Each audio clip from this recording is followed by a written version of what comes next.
ਉਹ शाहमूद कुरैशी साहब ये कह रहे हैं जनाब इंडिया को कि पाइन अगर तुसी सार्क को इधर नहीं आना तो कंप्यूटर के साथ ना ज्वाइन कर लो। अब मुझे ये बताएं कि आप इतनी थकी हुई बात क्यों कर रहे हैं? ये तो इससे बड़ा और क्या फॉरेन पॉलिसी ब्लंडर है कि क्या ख्याल है, सुनेंगे आप?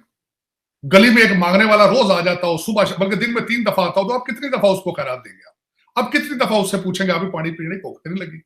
जो दिन में 3 दफा 4 दफा आता हो, जिसका कारोबार ही ये हो कि हर वक्त मांग 74 साल से मांग रहा हो।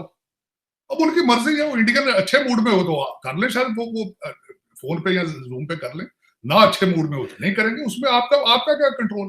कोई कंट्रोल नहीं। दोस्तों, स्वागत है आप सभी का।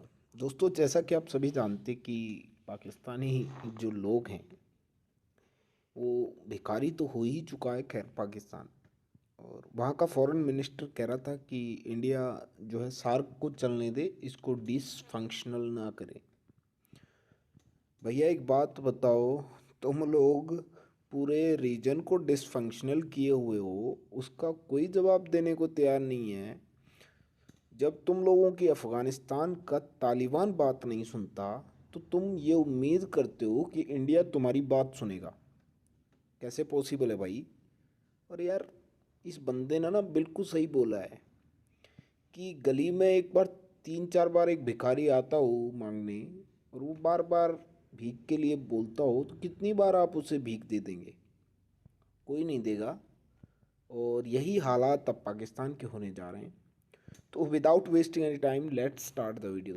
ਉਹ शाहमूद कुरैशी साहब ये कह रहे हैं जनाब इंडिया को कि पाइन अगर तुसी सार्क को इधर नहीं आना तो कंप्यूटर के साथ ना ज्वाइन कर लो।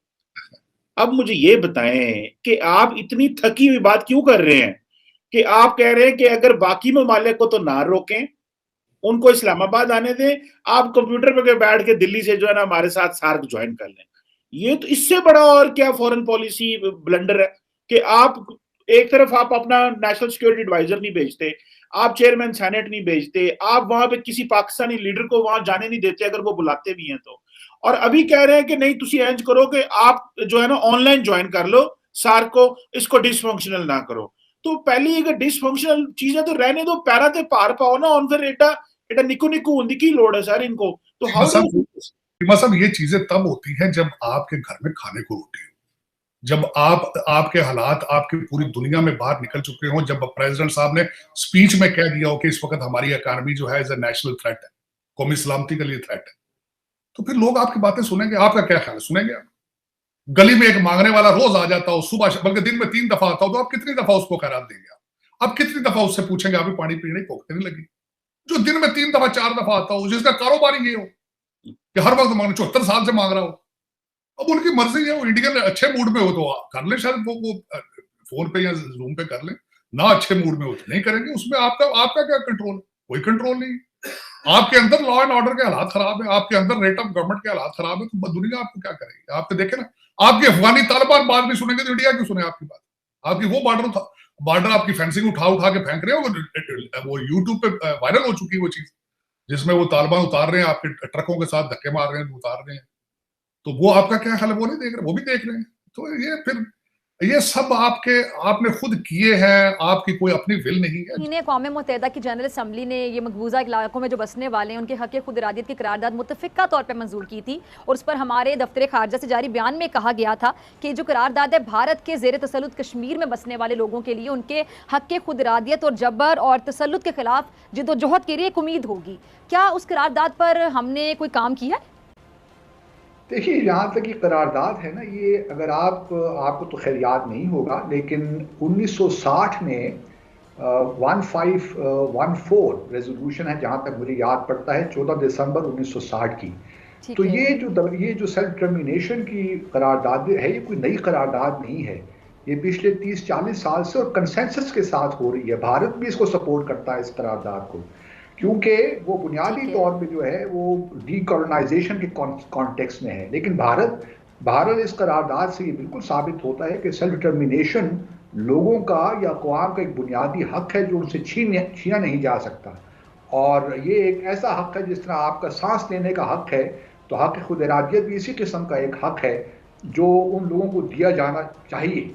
हमने देखा कि पिछले हमारे तकरीबन 30-35 सालों में ईस्ट तिमोर को ये हक मिला, उसके बाद वेस्ट सहारा में इवन साउथ अफ्रीका ने नमीबिया को ये हक दिया।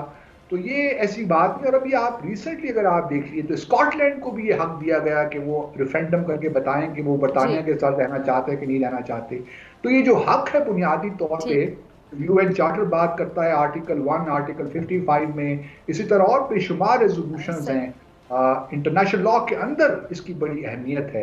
क्योंकि देखिए अगर अक़वाम मुत्तहिदा की करारदादें ना भी हों तो ये एक ऐसा इंसानी हक है जिसको आप छीन नहीं सकते किसी कौम से।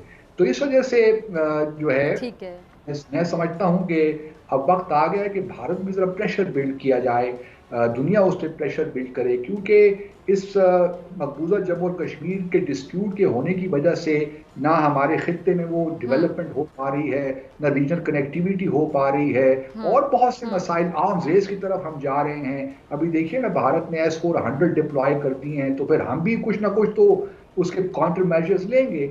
तो इस वजह से और बुनियादी मसला है जो लोग पाकिस्तान में ये चाहते हैं कि भारत से तिजारत हो जाए, भारत के साथ बाकी ताल्लुकात ठीक हो जाए। मेरी एक बात आप याद रखिए, मैं यहाँ पे इस दुनिया में हूँ कि ना हूँ, भारत और पाकिस्तान के दरमियान उस वक्त तक ताल्लुकात नॉर्मलाइज नहीं हो सकते जब तक कि जम्मू और कश्मीर के लोगों को उनके हक खुद इरादत नहीं मिल जाता। ये तनाज़ा किसी तौर हल नहीं हो जाता इन अकॉर्डेंस विद एस्पिरेशंस, उनकी तर्जुमानी, उनकी उमंगों की तर्जुमानी के साथ।